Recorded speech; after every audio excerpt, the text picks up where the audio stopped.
सुमन एक छोटे से गांव की रहने वाली और कम पढ़ी लिखी लड़की थी। उसके बावजूद उसकी शादी शहर में एक अच्छे खाते पीते घर में हो जाती है। अरे सुमन, माँ सुबह सुबह मंदिर चली गई है। तुम बिना देर किए मेरे लिए नाश्ता बना दो, मुझे लेट हो रही है। अजी, मैं आपके लिए ऐसा नाश्ता लेकर आऊंगी कि आप तो अपने उंगलियां चाटते रह जाएंगे जी। उसके बाद सुमन जल्दी से किचन में जाती है। हे राम, रात के सारे जूठे बर्तन अब तक वैसे के वैसे ही पड़े हैं। मैं एक काम करती हूँ, जल्दी से इसे बड़ी वाली मशीन में डालकर धो लेती हूँ। सुमन सारे बर्तन वॉशिंग मशीन में डाल देती है और जैसे ही मशीन स्टार्ट करती है, मशीन के अंदर पड़े बर्तन धड़म धुड़ुम की आवाज करने लगते हैं और एक जोरदार आवाज के साथ वॉशिंग मशीन की मोटर जल जाती है। हे भगवान, ये क्या, वॉशिंग मशीन में आग लग गई। अरे बेवकूफ, किसने कहा था तुमसे वॉशिंग मशीन में बर्तन धोने के लिए? कल आप ही ने तो मुझसे कहा था जी। अरे यार, वो मैंने डिश वॉशर के बारे में कहा था। वॉशिंग मशीन में तो सिर्फ कपड़े धोए जाते हैं।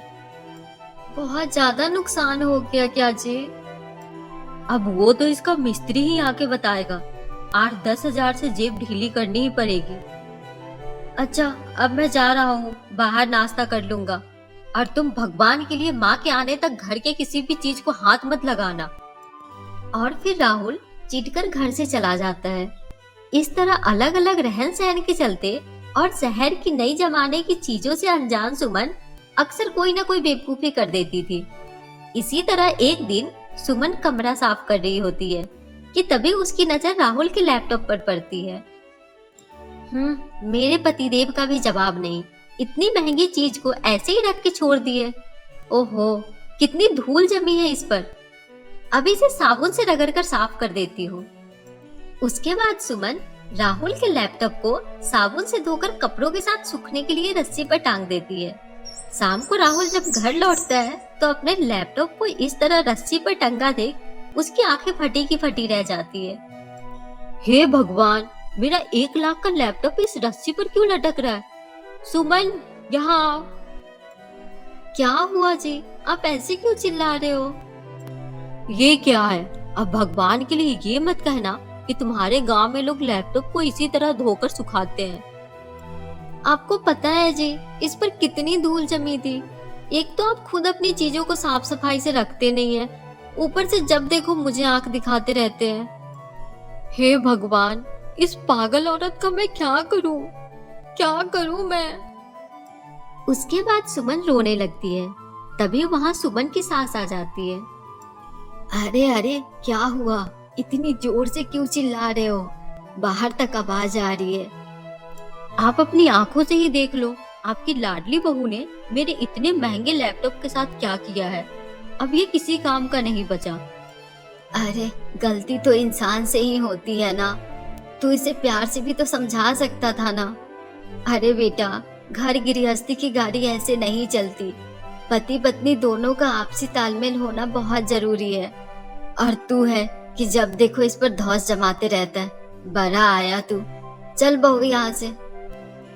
उसके बाद राहुल भी मुंह बनाकर वहां से चला जाता है। फिर एक दिन सुमन बाजार में खरीदारी करने जाती है। अरे बहन जी, ऐसा सामान आपको पूरे बाजार में नहीं मिलेगा, सिर्फ और सिर्फ 600 रुपए का है। बाप रे बाप, 600 रुपए? अरे भैया, 100 रुपए की चीज 600 रुपए में दे रहे हो? अरे लूटना है तो जाकर बैंक लूटो ना, हम गरीबों को क्यों बेवकूफ बना रहे हो? रहने दो जी, नहीं चाहिए मुझे। और सुमन वहां से जाने लगती है। तभी दुकानदार उसे आवाज देता है। अरे बहन जी, सुनिए तो। अच्छा, कितने रुपए देंगी आप? 200 रुपए दूंगी मैं, इससे 1 पैसे भी ज्यादा नहीं दूंगी। अरे बहन जी, ये तो बहुत कम है। एक काम कीजिए, 400 रुपए दे दीजिए बस। 200 से 1 रुपए भी ज्यादा नहीं दूंगी। देना है तो दो, वरना मैं तो चली। अच्छा ठीक है, 200 ही दे दीजिए, वैसे भी बोहनी का टाइम है। इस तरह सुमन पूरे बाजार में घूम घूम कर खरीदारी करती है। शाम को जब राहुल घर लौटता है तो घर में सामान का ढेर लगा देख चौंक जाता है। अरे बाप रे, लगता है सुमन पूरा बाजार खरीद लाई। इस औरत के कारण मैं तो एक दिन कटोरा लेकर सड़क पर बैठ जाऊंगा। अरे क्या हुआ, अपने आप से क्या बड़बड़ा रहा है? अरे माँ, ये सब क्या है? इतना सारा सामान खरीदने की क्या जरूरत थी? आपको पता है ना, अभी घर में पैसों की कितनी तंगी चल रही है। क्यों? शादी के पहले तू भी तो घर के लिए इतना ही सामान लाता था ना। अच्छा बेटा, जरा सोच के बता, ये सामान कितने का होगा? इसमें सोचना क्या है माँ, 10-12 हजार से कम में तो बात नहीं बनी होगी। मैं खुद यह सारा सामान हर महीने लाता था। इतना सुनते ही सुमन हंसने लगती है। अरे नालायक, ये सारा सामान मेरी बहू सिर्फ 3,000 में लेकर आई है। क्या आप तो मजाक कर रही हो ना? इतना सस्ता सामान सुमन कैसे ला सकती है? अरे बेटा, सिर्फ इतना ही नहीं, बहू ने तो हर महीने बचत करके तेरे लिए नया लैपटॉप भी खरीद लिया है।